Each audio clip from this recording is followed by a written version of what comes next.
Hey, Gracefully Growing family, it's Dr. Kimmy, and welcome back to the Gracefully Growing Podcast. Today's episode is a heavy one, but it's also a healing one. And we're talking about how to navigate the grief of losing close friendships. Yeah, those friendships that you've been best friends since pre-K, first grade, second grade. So we know each other's lock screen password type of friendship. We said we'll walk at graduation together type of friendship. The we will always be friends no matter what type of friendship. And now suddenly you're not close anymore. Maybe you're not even talking to each other at this point. Maybe you walk past each other in the hallway like strangers and your stomach just drops. If that's you right now, first of all, you're not crazy. You're not dramatic and you're not weak. You are grieving a real loss. Welcome to the Gracefully Growing Podcast, where we provide you with real talk, real growth, and real tools to help you thrive in school and in life. I'm Dr. Kimmy, educator, author, speaker, gratitude advocate, and mom to an amazing 13-year-old sunshine. And each week, I get so excited that you continue to show up, to continue on this journey as we explore the 5 key principles that will guide you to a fulfilling life. And these are gratitude, reflection, affirmations, connections, and empathy. If this is your first time seeing my face, let me catch you up real quick. Each week, I break down how to live with intention and strive in this wild journey called life using the 5 key principles that I just mentioned. Help me get to 1,000 subscribers by clicking that subscribe button. Be sure to like, comment, and share with your friends. And be sure to also turn on that notification bell so that you will receive a notification when I drop a new episode. And I drop new episodes every Monday. If you're ready, I am ready. Let's grab your journal. Today, we're going to talk about why your friendship grief hurts so much. We're going to normalize all your messy feelings and we're going to walk through the grace framework step by step for this kind of pain and also provide you with practical ways to start healing, even if the friendship never goes back to what it was. So I want you to grab your journal, grab some water, grab a snack, and breathe with me today. If you don't have a notebook, open the notes app on your phone so you're able to take some notes. If you're looking for a really great journal to help you on this journey, I have written the Affirmation Gratitude Journal that is available for purchase on Amazon. This will make a really nice Christmas gift for somebody. All right, let's get started. Friendship breakups are real breakups. I want you to know that. We talk all day about romantic breakups, sad playlists, breakup memes, ice cream, crime shows, but losing a friend? You see, the thing is, people just act like you're just supposed to get over it or make new friends. No, let's name it. When you lose a close friend, you lose a routine. The person you text first thing in the morning or send memes to at night. You lose history, the inside jokes, the screenshots, the remember in seventh grade when story. You lose a safe space, the person who knew your family drama, your crushes, your fears, your dreams. So, of course, it hurts. Your brain and heart are like, the person who made life make sense is missing. Code red, and you might start to feel confused. What happened? You might start to feel angry. How could they do this? You might start to feel sad. Will I ever have a friend like that again? Or you might even feel embarrassed. Everyone is going to see us not hanging out anymore. Or you might feel numb. I don't even feel anything. I'm just tired. All of that is normal. You're not too sensitive. You're human. Sometimes friendships end because there was betrayal. They talked about you, lied, or chose someone else over you. Sometimes friendships end because you just drifted apart. Different classes, new friend groups, different interests. Friendships can end because a big life change happened. Moving schools, family issues, mental health challenges or struggles, sports, jobs. Or there was no dramatic moment, just a slow fade. Those hurt too. And here's something people don't say enough. You can miss someone and still know the friendship wasn't healthy anymore. Both can be true. Those two things can be true. But the thing is, you have to understand your feelings before you can fix them. Before we jump into the grace framework, I want you to picture this. You're holding a backpack, and every time you shove an emotion down, I am fine. It's whatever. I don't care. You're just stuffing another brick into that backpack. You can still walk, you can still go to school, you can still laugh, but sooner or later, your back is going to hurt. Your energy is going to drop, and you're going to be like, why am I so exhausted all the time? That's because you continue to carry that emotional weight in that backpack around. So, in this episode, we're not stuffing it down. We're unpacking that backpack one brick at a time using the grace framework. Let's break down friendship grief specifically, and we'll walk through each letter in detail, starting with gratitude. Gratitude allows you to honor what it was, not pretending that it didn't hurt. So, gratitude is not, I'm glad this friendship ended. Yay! Absolutely not. Gratitude in this situation means even though it hurts, I can still honor the good that existed. You want to ask yourself, what did this friendship bring into my life while it was good? Was it laughter? Was it peace? Was it joy? What did I learn about myself from being friends with this person? What memories still make me smile, even if things are different now between us? For example, maybe you and your best friend stayed on FaceTime for hours during quarantine 2020. You hyping each other up when life was weird and lonely, because it was weird and lonely at that time. Maybe they were the first person who sat with you when you were new at the school, when you first met them. You don't have to erase those memories just because the ending wasn't perfect. Gratitude lets you say that season mattered, that version of us was real. And you can say out loud or journal, I am grateful for the night we laughed until we cried. I'm grateful that I learned how to open up to someone. I'm grateful that this friendship showed me what I value in people. Now, it doesn't erase the pain, but it softens the edges. It reminds you your story isn't just about loss, it's about love, growth, and experiences that shaped you.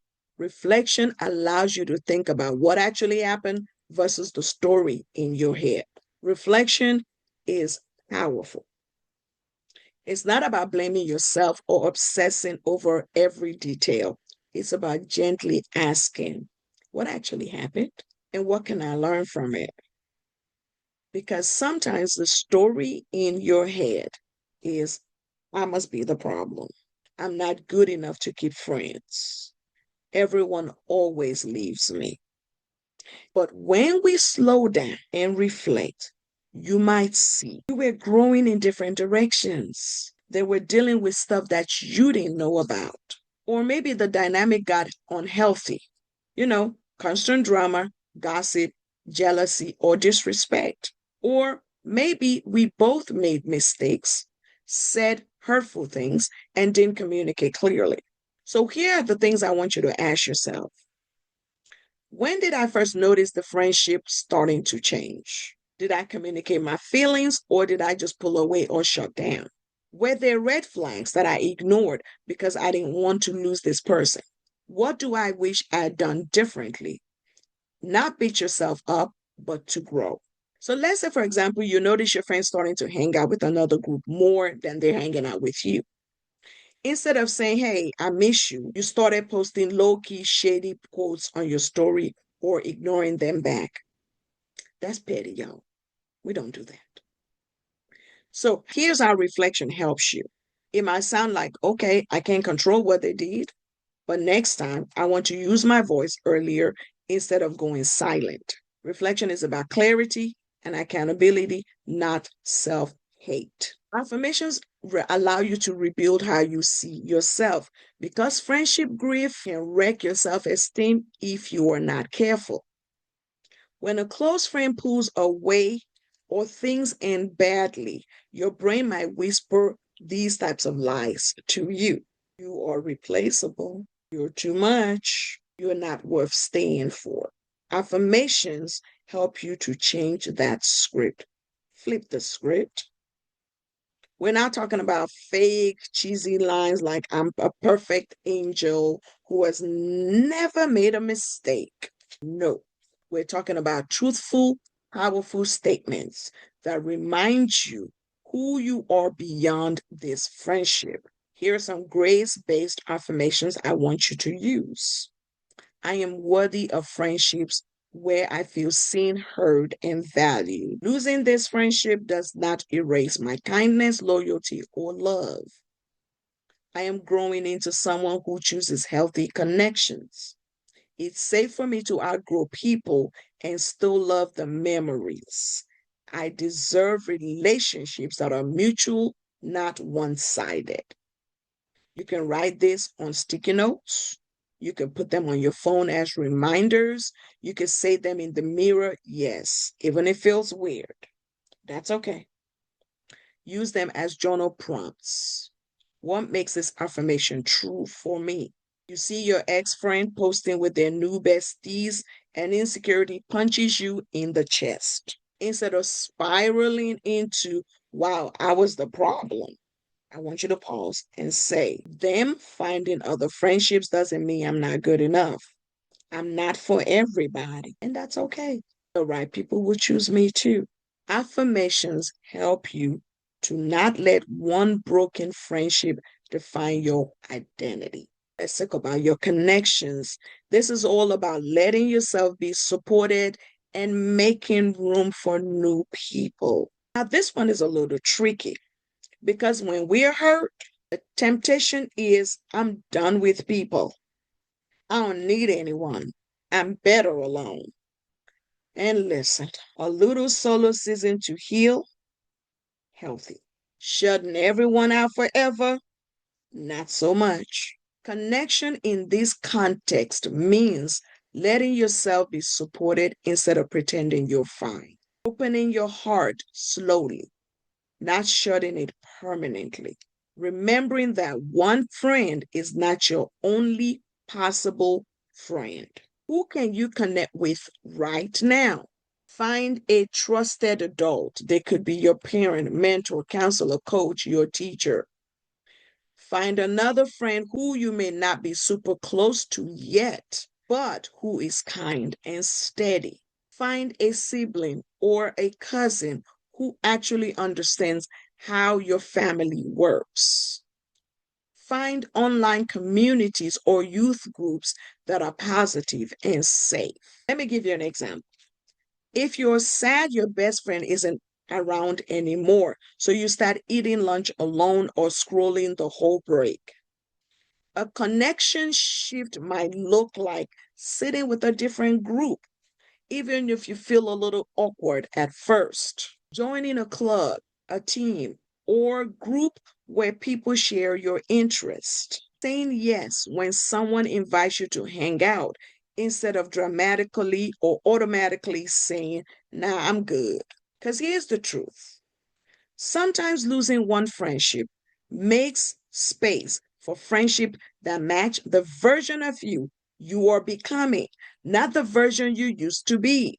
Listen, not everybody, not every friend The friends that you have right now, they may not be the types of friends that will get you to the next level. Not everybody is meant to go to your next level with you. And that's not betrayal. That's growth, real growth. Finally, empathy, not only for them, but for you. Self empathy. We usually think of empathy as understanding other people's feelings, and yes, that matters and that is important. But I also want you to practice empathy towards yourself. Let's talk about empathy for yourself. Empathy for yourself sounds like, of course, I'm hurting. This friendship mattered to me.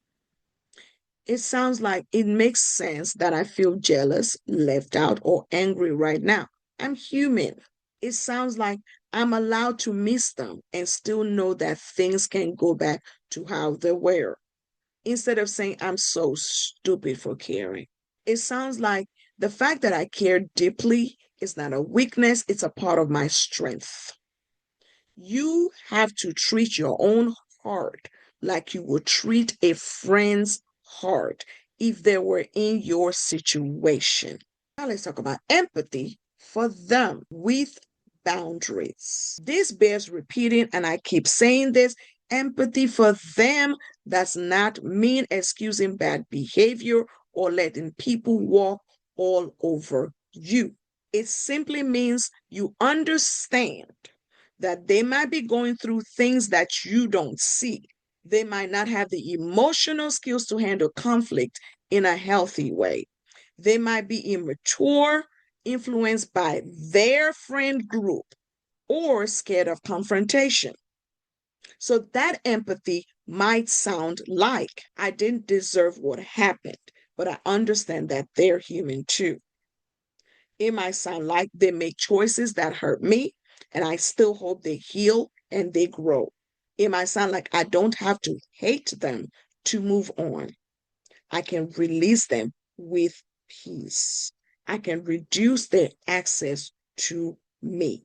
Empathy frees you from being stuck in constant rage, revenge fantasies, stalking their social media like it's your part time job. Let's not do that. It lets you say, I can heal, wish them well from a distance, and focus on my own growth. That is emotional maturity. That is grace. So now I'm going to offer you some practical tips for navigating that friendship grief. Let's get super practical. Tip number one, allow yourself to grieve. Grief isn't just for funerals. Because here's what you're grieving. You're grieving the friendship, the future you imagined with each other, the routine, the version of yourself that existed in that space with them. Give yourself permission to feel, cry if you need to, journal everything you wish you could say to this person, make a playlist for I miss them and another for I am healing. You are not weak for hurting. You're being honest. Tip number two, decide if a conversation is needed or if it is time to let go. Ask yourself this, is there unfinished business? Did we actually talk about what happened or did it just fade? Would a conversation bring clarity or would it reopen wounds? If you feel safe and ready, you might say, hey, I've noticed we haven't been as close. Can we talk about what's going on? When blank happened, it really hurt me. I just wanted to share my perspective. If they avoid it, blame you for everything, or minimize your feelings, that's information. And at that time, it's okay for you to decide that you don't need a dramatic final conversation. You can get closure within yourself. Number three, set boundaries for social media. Social media can make friendship grief 10 times more painful. If seeing them everywhere is ripping your heart open daily, you can mute their stories and post. Unfollow if you need to protect your peace. Avoid posting cryptic or petty subs. We've all been tempted. I know I've been tempted. You don't have to announce, I'm muting you for my healing journey. Just quietly choose what protects your mental health. Number 4, create a goodbye ritual. This can be surprisingly healing. A goodbye ritual could be you writing a letter to them that you never sent, then ripping it up and throwing it away. It could be printing a couple of pictures, thanking those moments, and then putting them in a memory box. It could be deleting old screenshots and text after you've processed what you needed. Now, the goal is not for you to erase them, is to release the grip and say, thank you for what you were. I'm allowed to move on. Number 5, pour into yourself. Treat this as a season to explore your interest. Take care of your mental and physical health. Try new activities, spaces, or friendships. You might join a club or a group you've been low-key scared to try. Spend more time with family members or other friends you didn't prioritize before. Start a new habit, daily gratitude, journaling, walks, reading, or creative projects. You are not replacing them, you are rebuilding you. Ooh. So let's bring all of this home. If you're listening to this and thinking about that friend, the one you lost, the one who drifted, or the one who hurt you, I want you to do 3 things this week. 1, journal your grace response. Take a page in your journal and write your gratitude. At least 3 things you're grateful for about that friendship, even if it has already ended. Reflect. I want you to answer this question in your journal. What actually happened? And what can I learn from it about how I want to show up in friendships? Affirmations. Write down 3 affirmations about your worth in relationships. If you don't know where to start, just go back and listen to the beginning where I talk about affirmations. Connections. At least 2 to 3 people you can lean on or give more time to right now. Empathy. Write 1 sentence of empathy for yourself and 1 for them, even if it's just, I hope we both heal. I want you to do 1 small healing action today, this week. Choose one of these. Mute or unfollow someone whose posts are hurting your heart. Say yes to hanging out with someone new or different. Start a playlist that represents your healing. Songs that make you feel strong, not sad, not just sad. Talk to a trusted adult or counselor about what you're feeling. I also want you to share this episode with someone who needs it. If you have a friend of yours that is going through friendship grief too, send them this episode and say, I heard this and thought of you. You're not alone. Sometimes that little message can be the exact thing someone needs. The end of a friendship is hard, but they're not the end of you. You're still worthy. You're still lovable. You're still capable of deep, beautiful, healthy relationships and connections. If this episode helped you, screenshot it, share it on your story, and tag me. Leave a review so more teens can find these conversations. And make sure you're subscribed so you don't miss future episodes on navigating life after high school with grace. Remember, you are growing, you are healing, and you never have to do it alone. I'm cheering you on. Until next time, stay graceful, stay growing, and remember, you got this. And that's a wrap for today's episode of Gracefully Growing. Thank you so much for tuning in and growing with me. Remember, living with grace means showing gratitude, taking the time for reflection, speaking powerful affirmations, building strong connections, and practicing daily empathy with yourself and others. If today's episode gave you something to think about, inspired you, or made you smile, don't forget to like, share, and subscribe so you never miss an episode. You can also download today's free resource in the show notes and join our Gracefully Growing community on social media for more tools, encouragement, and real talk. Until next time, keep showing up for yourself, keep growing, and most of all, keep living with grace. I am Dr. Kimmy. See you next week.